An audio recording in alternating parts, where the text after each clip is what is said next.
Hey everyone, today is Salvage Sunday, or it's Salvage Day, whatever day of the week it is you're watching this. I've got some friends that I've teamed up today with for Salvage Sunday, and we're jumping into those DIYs. And if you like what you see and you're new here, feel free to subscribe. I would love to have you here as part of my YouTube family, and let's jump on in. So starting off with this gorgeous transfer. Now this is actually a Chocator transfer, and it is part of a larger set. And right now I'm gonna hop on the struggle bus with this guy because I kept letting it kept end up like peeling itself onto itself or sticking itself onto itself. I was having a rough time, guys. So what I'm doing here is I'm actually fuzzing the transfer. What that is going to do is going to make sure that it is not too sticky. Like I said, I'm having some time with this one today. A few weeks ago, I shared on my community tab that I was like, I don't know what was going on. It was a day. You know what I mean? Have you guys had those days when you're crafting and just nothing seems to want to work for you? That was me this day. That's when this happened. Anyways, this is part of a larger transfer. It is a very large transfer. Don't mind my head there. It's in the way. It happens. After I fuzzed it, I am going to stick it on the inside of this crate. This is just a wood crate kind of thing that I got from Costco. It had a few bottles of wine in there. And I actually already did a wood tint. It is in the color gray. I believe I mixed a little bit of the color walnut with the gray to give it just a little something else. It had a very like normal natural color wood, a very light toned wood. And I'm really working on getting all of that down. I also used a little bit of surface wax on the wood. It was pretty rough. I couldn't get in there as easy with a sander, so I just went with a little bit of my wood, of the surface wax to kind of keep that from getting too yucky. Now I've got the color Camel, and I added a little bit of distilled water to it. That way it was a little bit too thick. That'll happen sometimes just over time with your chalk paste. And that's all you really have to do is add a little bit of distilled water, stir it up, and you're good to go. I'm taking my small squeegee. I know it doesn't look small, but that's what it is called. And I am just working all of my chalk paste in through that silkscreen stencil transfer, whatever you want to call it. I will wipe off all of the excess and put it right back into that jar. And here comes the magic. It's so pretty. It's really hard to see, but I wanted it to be super, super subtle. Now I have another part of that same transfer. I'll have everything linked for you below. The same transfer, and this is another part of it where it's just kind of like a script. I wanted that to be a little bit more obvious, for it to stand out a little bit more. So I'm doing that one in the color Black Velvet, and same situation, plop it on, scrape off the excess, and peel it back, and it is so pretty. I love it.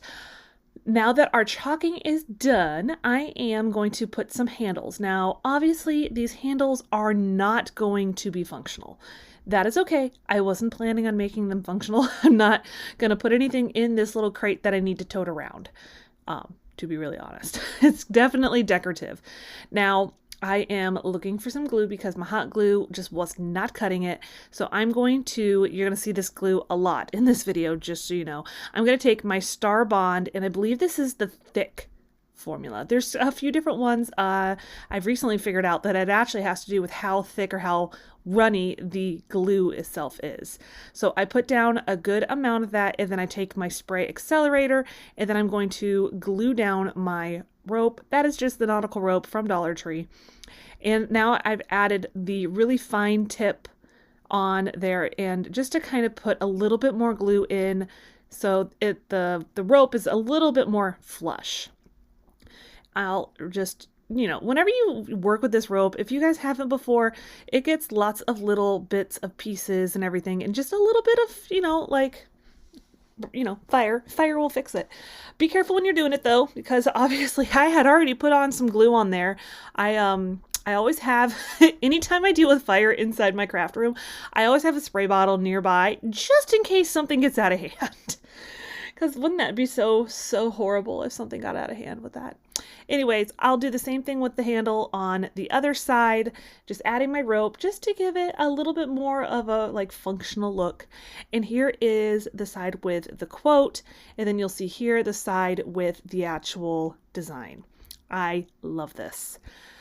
So today's video is part of my Salvage Sunday, and I usually do either a Salvage Saturday or a Salvage Sunday, just depending on what works for everybody.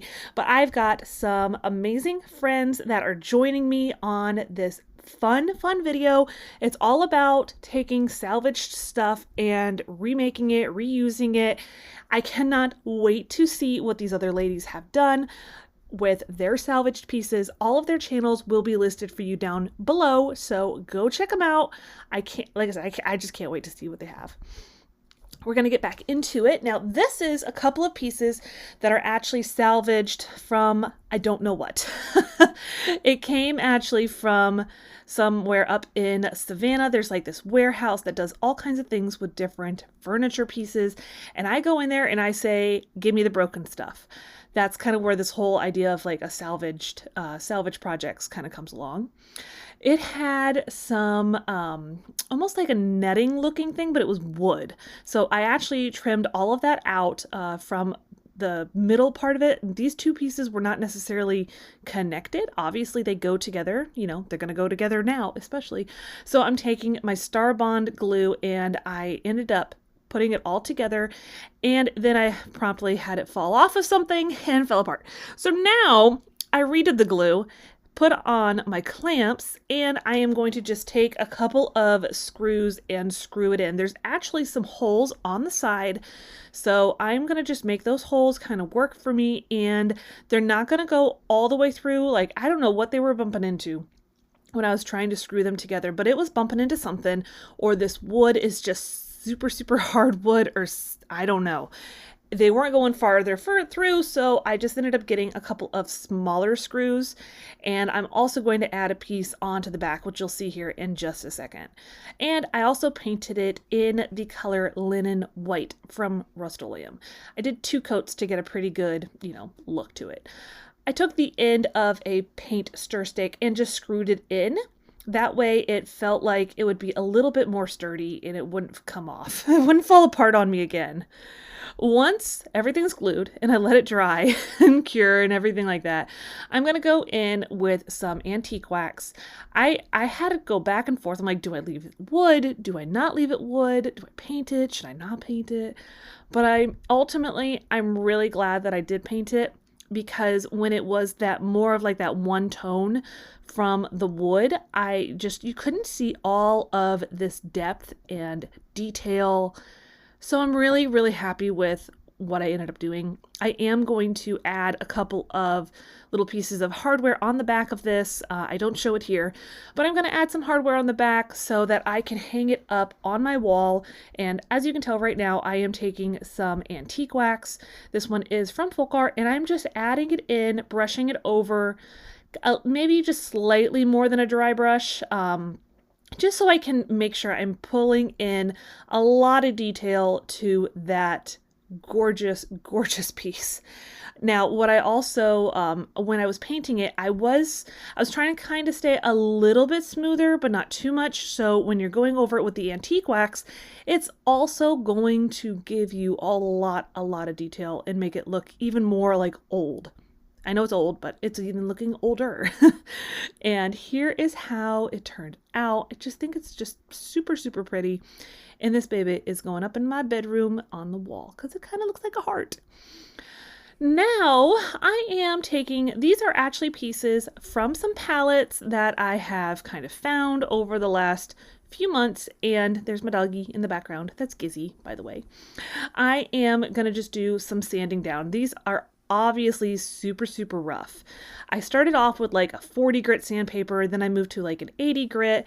I wanted them to keep a little bit of the rusticness to them, and it's just because these are actually going to be shelves in my craft room.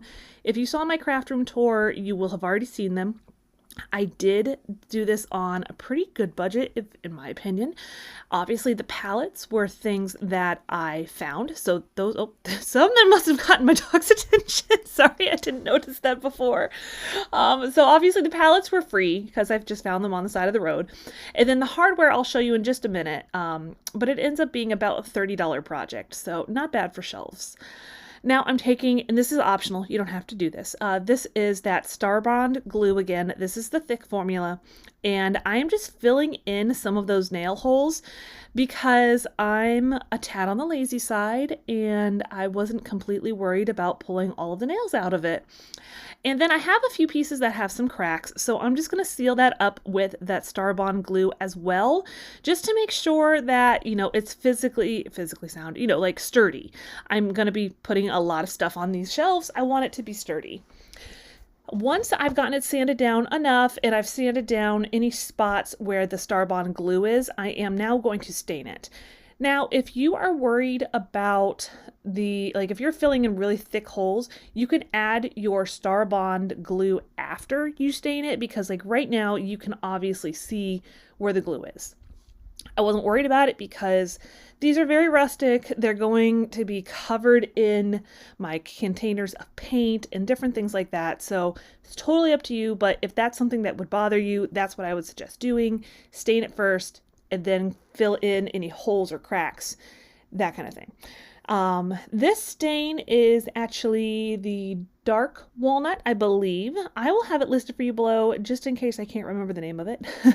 I actually ran out of it like midway through the project. I had to go buy some more. Now I'm taking some sandpaper again.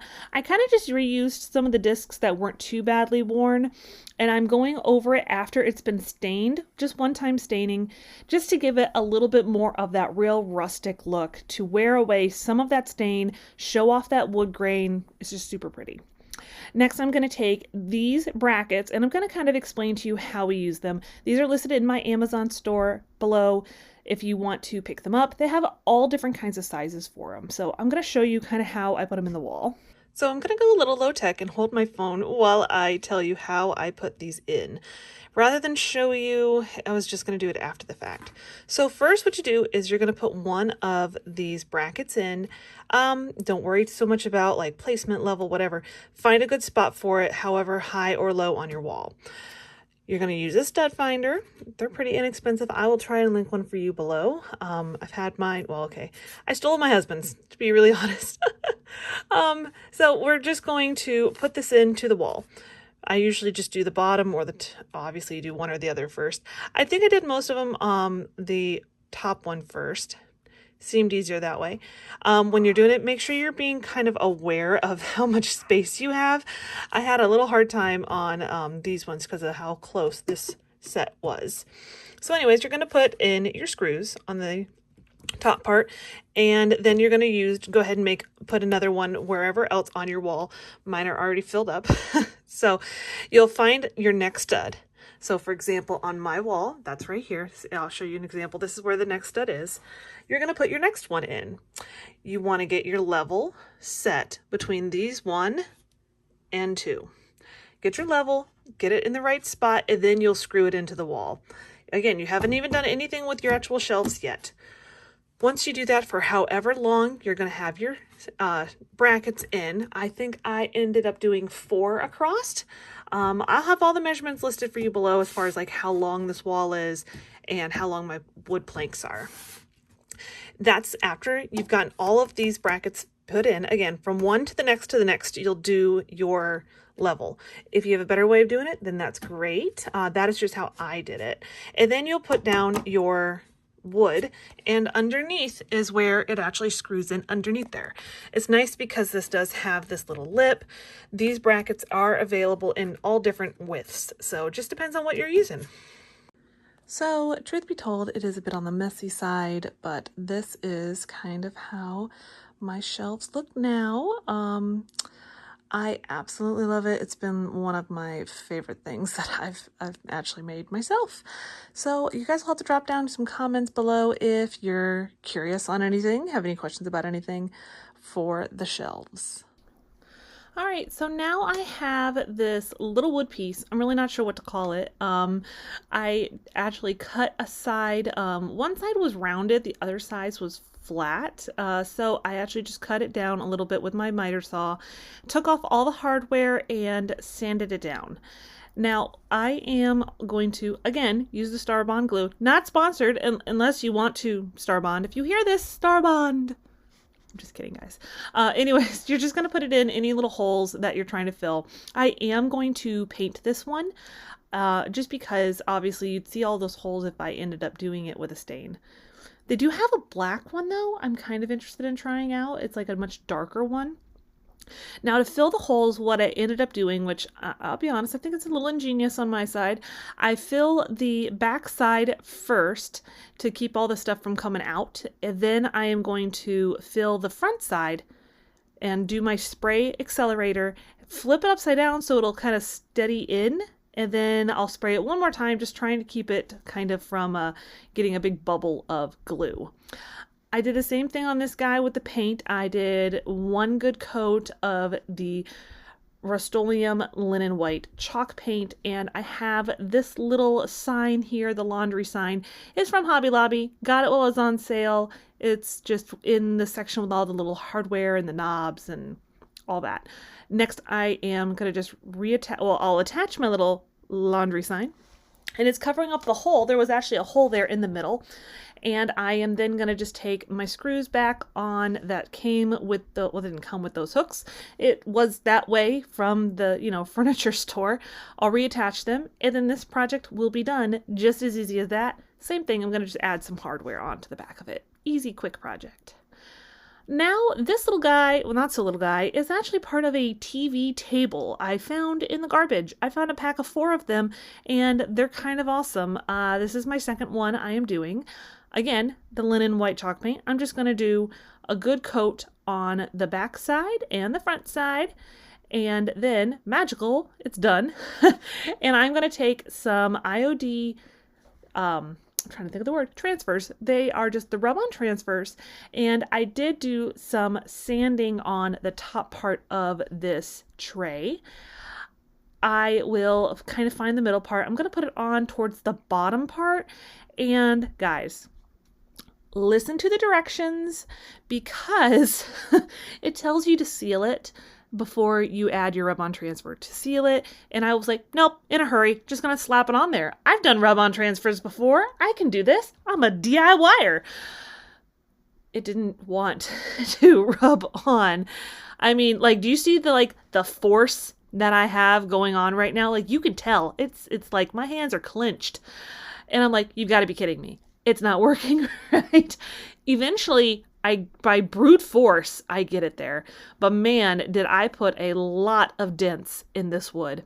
I'm pretty sure it's going to end up getting sanded down and made into something else, to be really honest. But it's okay. We're going to finish it. For the sake of finishing it, we're going to finish it. I'm taking my antique wax again and really going into the edges first to give it a lot more of that worn look. My goodness, I promise, guys, I speak properly most of the time. And while I'm doing that, this is when you're really going to see all of that force that I had to use. So what I did, since it was just I wasn't loving the way it looked, I took a little bit of sandpaper and I'm going to sand down some of these spots. Any spots that I felt like were really dented up because I didn't seal it, I didn't listen to directions. I have to take a deep breath. I'm still upset about it. Can you tell? I'm definitely going to do that in the future. I am sealing those suckers before putting on those rub-on transfers. But I will sand it down a little bit to get away from some of those dents. And then I am going to just kind of go over, sand any areas that are too much of the wax, and we'll be ready to add on our little feet. These ones are actually used from a previous project as well. Don't worry, I am going to paint them. But I'm just going to take my Starbond glue onto the bottom part of them, spritz my accelerator, and just add on all of the feet. And then I'm going to go over it again. Like I said, I'll paint them with that same linen white chalk paint and add a little bit of the antiquing from the antique wax, just so it all kind of ties in together. And here's how it turned out. It still looks good. I'm still not overly happy about that. So thank you everyone for coming and checking out my video today. I would love it if you would consider subscribing if you're here from someone else's channel, or first time finding me, or if somehow YouTube decided to unsubscribe you. It happens all the time. Anyways, I hope you guys are having a great day, and I will see you next time.